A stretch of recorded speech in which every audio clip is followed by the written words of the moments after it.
What if the biggest threat to your life isn't outside of you?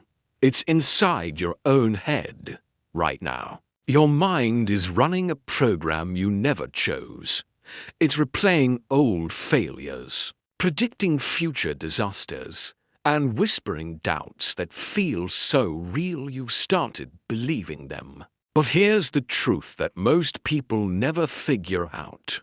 You are not your thoughts. And the moment you truly understand that, everything changes. Stay with me, because what you're about to hear is going to shift something in you.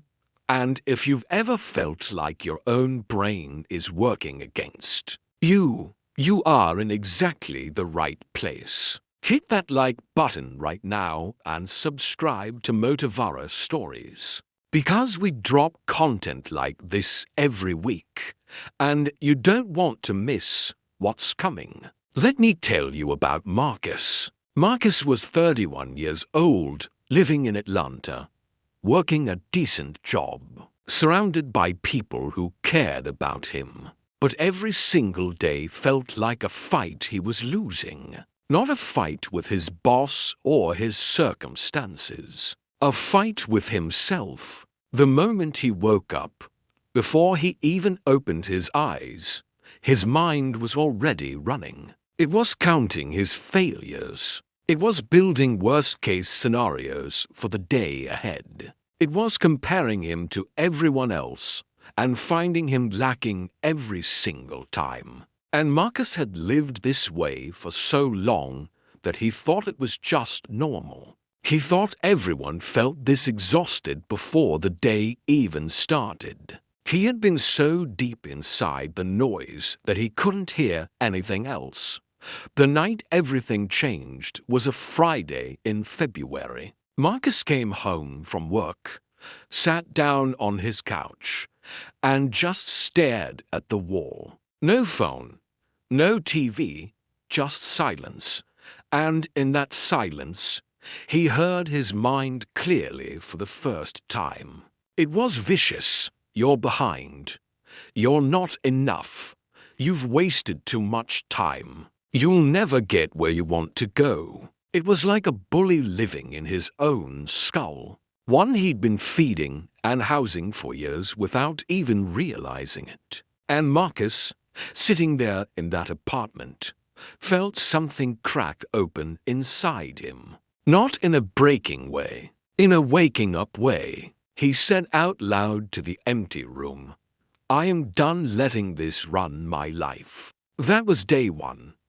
What Marcus did over the next few weeks was not complicated, but it was powerful. The first thing he learned is that your mind is not your enemy. It's just untrained. Your brain is wired for survival. It's always scanning for threats, always preparing for the worst, always replaying danger so you don't repeat it. That wiring kept our ancestors alive. But in your daily modern life, that same brain treats a difficult email from your manager like it's a lion attack. It floods your body with the same panic chemistry. And nobody ever taught you how to step in and say, "Wait." This is not actually a crisis.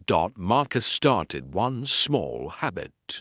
Every morning, before touching his phone, he sat in silence for 5 minutes and just watched his thoughts. Not fighting them, not judging them, just noticing them like clouds moving across a sky. A thought would come, something like, "I'm already behind." And instead of spiraling, he'd just say, "There's that thought again." He started treating his thoughts like weather. They could be stormy, they could be loud, but he didn't have to go outside in the rain just because it was raining. And slowly, that 5-minute practice started rewiring something in him. The thoughts didn't stop, but they lost their power over him. Here's the thing that Marcus discovered around day 10 that I really want you to sit with. He realized that almost all of his suffering was not about what was actually happening. It was about the story his mind was telling him about what was happening. Someone at work gave him feedback, and his mind immediately said, "This means you're failing." A friend didn't text back, and his mind said, "This means they don't care about you." His mind was a story machine, generating meaning from every event. And the stories were almost always the darkest possible version. So Marcus started doing something that felt almost too simple. He started asking, "Is this a fact, or is this just a story?" And then he'd ask, "What's a different story that could also be true?" Same feedback from work. New story. "My manager thinks I can handle more." Same unanswered text. New story. "My friend is probably just busy." Same event. Completely different emotional experience. He wasn't lying to himself. He was just choosing a story that was equally plausible and 1,000 times less destructive. Around the 2-week mark, Marcus hit a wall.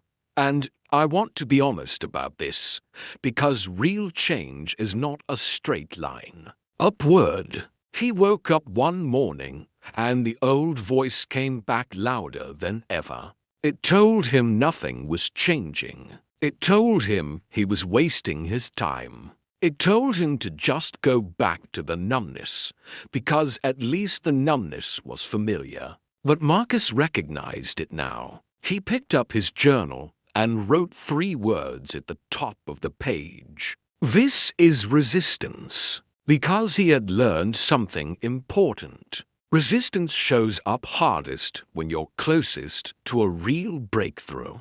If nothing was actually changing, the old patterns wouldn't bother to fight back. He pushed through, and what was waiting on the other side of that wall was the clearest mental space he'd felt in years. What Marcus also discovered, and this one is something I want you to really hold on to, is that almost all his anxiety lived in time that wasn't real. His mind pulled him into regrets from the past and dragged him into catastrophes in the future. And the actual present moment, where his real life was happening, went completely unnoticed. He started pausing once an hour and asking himself one question. What is actually happening right now, in this exact moment? And almost every single time, the answer was the same. Right now, I am okay. Right now, I have air in my lungs. Right now, no actual emergency is occurring. The storm existed in his imagination. The present moment was almost always, genuinely, fine. Marcus's life today is not perfect. He still has hard days. The voice still shows up. But he is no longer its prisoner. He moved from the back seat to the driver's seat of his own mind. And the people around him felt it before he even had to say a word. His presence changed. His reactions changed. He became someone who responded to life instead of just reacting to it. And that single shift, from reacting to responding, from being asleep inside the noise to being awake above it, that is the whole game.